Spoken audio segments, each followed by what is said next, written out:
Today we're looking at a 2015 Ford Focus rear shock replacement. We got the tire off. We have a bolt. It's got to come out down here,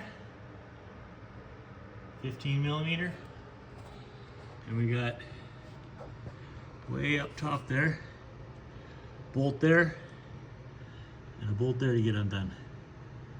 Then she'll come right out. Let's see what we can do. Well, we take a look up inside here. Take a look way up in there. That 7/16 socket. Now we're going from metric back to standard again. Very confusing. Let's get these two bolts out. Well, we got it out. Now we need to keep this top piece.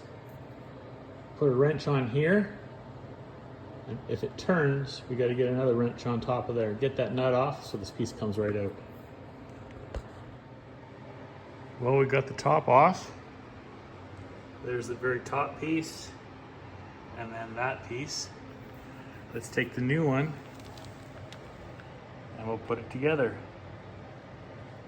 Before we put it together, we need to push it in all the way and let it go out all the way 3 or 4 times to prime it. Well, there you go. Got the old piece fastened onto the new shock. Tighten it up nice and tight. Let's get it back in the car. Well, we got this nut back on down here. We have successfully changed the rear shocks.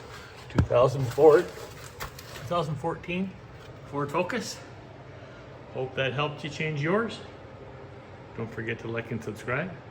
See you on our next project.